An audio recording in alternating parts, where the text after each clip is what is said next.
जी, अभी रिसेंट में 24 तारीख की जो एक दुर्घटना कहूँगा मैं उसको जो हुई है, जिसमें कुछ हेल्थ सेक्टर से एसोसिएटेड एक डॉक्टर थे और अन्य संचालक, जो 3 लोगों का नाम आ रहा था, जिसमें से एक की डेथ, जो विकास है उनकी डेथ सामने आई कि वो एक्सपायर हो गए। तो उसमें जो एक गाड़ी इन्वॉल्व थी, फॉर्च्यूनर वाइट कलर की, जो हमें फुटेज से पता लगा। तो उस संबंध में 134 नंबर जो एफआईआर रजिस्टर्ड हुई थी सिटी सफीदो एरिया में, जो डिसीज्ड हैं उनके पिताजी ने अपनी जो कंप्लेंट का वर्जन था उसके हिसाब से हमने वो एफआईआर दर्ज की। क्योंकि मामला सेंसिटिव नज़र से देखा जा रहा था सोसाइटी में, क्योंकि उसमें एक डॉक्टर की इन्वॉल्वमेंट थी, जो विक्टिम साइड में था वो डॉक्टर के फ्रेंड्स थे, और कहीं ना कहीं वो हॉस्पिटल्स के संचालक के रूप में निकल के आ रहे थे। तो ऐसा लग रहा था कि कोई बड़ा गिरोह इसमें शामिल ना हो। तो वो सब देखते हुए, वो सेंसिटिविटी को ध्यान में रखते हुए हमने इसमें कई सारी टीम्स बनाई। 5 टीम्स तो उसी रात को हमने इसमें लगा दी। अभी डिप्टी साहब यहाँ बैठे हैं, उस एरिया के एसओ हैं वो, तो वो खुद मौके पे गए उस दिन।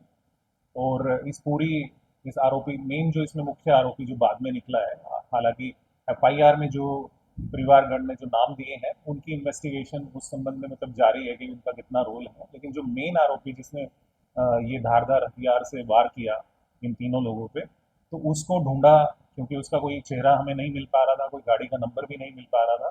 तो हमारी टीम से बड़ी मेहनत करके टेक्निकल एविडेंसेस की थ्रू, सीसीटीवी फुटेज जो कि इजीली नहीं अवेलेबल हो पा रही थी, रात का टाइम था, तो उसके बेस पे इसकी आइडेंटिफिकेशन की गई। तो पता ये लगा कि जिस गाड़ी में ये सवार था उसमें 2 पर्सन्स थे, ये खुद और एक फीमेल मेंबर भी इसमें सामने आती है।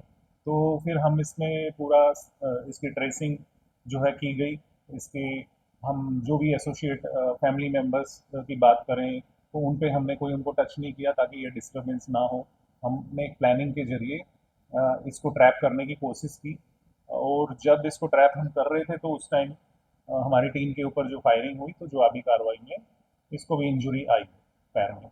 तो इस तरह से इसको राउंड अप किया गया, अरेस्टिंग इसकी की गई। उसके बाद में जो इससे पूछताछ की गई, प्लस में जो इसमें जो इंजर्ड लोग 2 और थे, उनसे जो पूछताछ की गई, उससे जो निकल के सामने आया, तो उस की तरफ मैं आपका ध्यान ये दिलाना चाहता हूँ कि ये मामला जो शुरू होता है, जो हमारे 3 गाड़ी के अंदर जो सवार लोग थे विक्टिम साइड से, जिनमें से 2 को फैमिली मेंबर्स की तरफ से एक्यूज दर्शाया गया है, तो उन्होंने एक छोटे से होटल पे जो असम में पड़ता है वहाँ पे कुछ ड्रिंक्स ली हैं, रास्ते में भी ड्रिंक्स ली हैं। तो वो आ रहे हैं, और ये जो दूसरे एक्यूज पक्ष के जो लोग हैं, फीमेल और ये जो मेल, ये भी कहीं चंडीगढ़ की तरफ से ये आ रहे थे।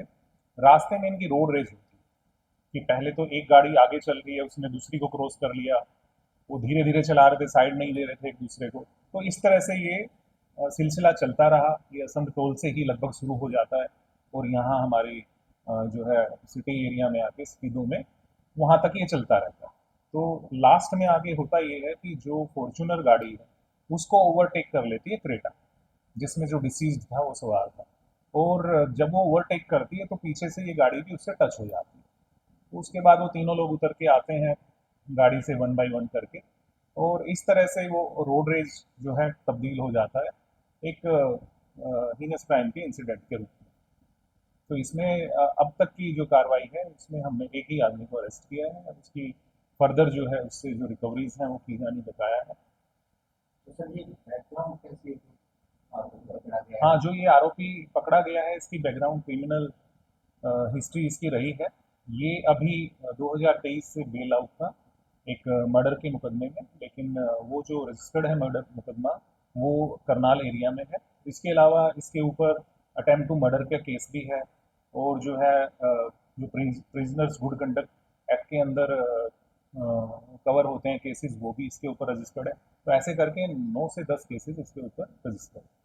सर ये रोड रेज का मुझे एक विषय बताया, जी। जिस दिन मर्डर हुआ क्या सेम डे का इंसिडेंट है उससे पहले की घटना है? नहीं, जिस दिन ये हुआ उसी दिन का, उससे थोड़ा सा पहले, करीब पीछे अगर बात करें तो आधा घंटा 40 मिनट में ये सब हो तो इसमें से जिस तरह से पुलिस मुकदमा किया शॉर्ट टाइम में किया तो कैसे पहुंची थी? रहा है। इसमें जो अगर बात करें कि पुलिस तक इंफॉर्मेशन कैसे आई, तो जो डिसीज्ड के साथ में जो अनिल और जो एक और यशपाल शर्मा नाम से जो लोग थे, तो अनिल की तरफ से कॉल पुलिस को डायरेक्ट किया गया है जब वो इनको हॉस्पिटल ले जा रहे हैं। तो 112 पे कोई इसमें कॉल नहीं है। तो जैसे ही कॉल आता है तो हमारे जो एसएचओ सिटी सफीदो हैं वो और डीएसपी साहब जो है मौके पे पहुंचते हैं। लेकिन वहाँ उन्होंने देखा कि वहाँ पे कोई नहीं है, तो फिर तुरंत उनको पता लगता है वो गैलेक्सी हॉस्पिटल सोनीपत पानीपत गए हैं, तो वो वहाँ पे चले जाते हैं। तो फिर जो है मौके पे हमारी बाकी सीआईए टीम्स वो मौके की जो एक सीन ऑफ क्राइम को प्रिजर्व करने की चीज़ें होती हैं वो करती हैं, और इस तरह से आगे इन्वेस्टिगेशन इसमें आती है सर। कंडीशन कोई मामला है? नहीं, बिल्कुल भी नहीं। इसमें अभी तक की इन्वेस्टिगेशन में ऐसे रंजिशन कोई ऐसी चीज़ हमें नहीं मिल पा रही है। लेकिन क्योंकि कुछ क्वेश्चंस अभी भी हमारे पास हैं जिनको हमें उसको आंसर उनका निकालना है, तो उसमें थोड़ा सा समय हमें लगेगा। बाकी एक अच्छे से इसमें हम कन्विक्शन की तरफ केस को ले जा सकते ये जो दो आरोपी बताए उनकी क्लास में हैं। बिल्कुल उनकी तलाश में है। अब जैसे मैंने बताया कि परिवार की तरफ से जो दो नाम से जो आरोपी दर्शाए गए हैं वो इनके साथ ही थे। बेसिकली जो डिसीज्ड है उन्हीं के साथ वो वहाँ पे जो भी अपना कोई स्नैक्स लेने कोई ड्रिंक करने के लिए एज यूजुअल वो लोग मिलके गए थे। तो उस एंगल को हम जो है डीपली इन्वेस्टिगेट करने जा रहे हैं, क्योंकि अभी ये उस हालत में भी नहीं है, थोड़ा इनको भी चोटें लगी हैं। तो ये घटनास्थल से हमने कुछ चीज़ें ली हैं, जैसे कपड़े जो ब्लड स्टेन्ड क्लोथ्स थे वो लिए हैं। उसके अलावा जो वेपन अभी तक हम नहीं रिकवर कर पाए हैं, वो वेपन जो उसने यूज़ किया है शार्प वेपन, वो हमने बताया है उसको लिए। सब पकड़ हो रही थी आरोपी की। उस दौरान आरोपी ने जो अस्त्र यूज किया था उसकी बरामदगी हो गई। जी बिल्कुल, उस असले की तो बरामदगी मौके से ही हुई है, और उसने जो फायर किए थे वो राउंड्स की बरामदगी हुई है, और हमारी तरफ से जो जवाबी कार्रवाई हुई थी उनको भी हमने कर दी। सब इसको भारत में किया।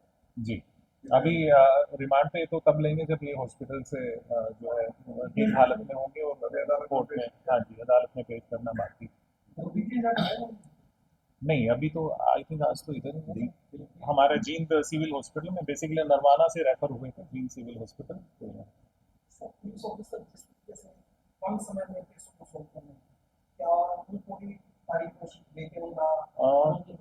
जी बिल्कुल, जैसे जिस टीम ने इनको इसमें मेन भूमिका निभाई डीएसपी साहब के सुपरविजन में, तो उस टीम के जो इंचार्ज हैं वो यहीं पे हैं, मनीष सब इंस्पेक्टर हैं। तो उन्होंने आज ही आपके शेयर करना चाहता हूँ मैं, आज भी एक कुख्यात अपराधी को उन्होंने जो है काफ़ी वो नज़दीक पहुँचे हैं उसके, और उम्मीद है जल्दी अ, उसको भी राउंड अप हम कर लेंगे। तो इस तरह की वो कार्रवाई करते रहते हैं। तो काफ़ी इनको मैं अप्रिशिएट करूँगा, अप्रिशिएशन इनको मिलना चाहिए, और वो हम कराएंगे। Thank you.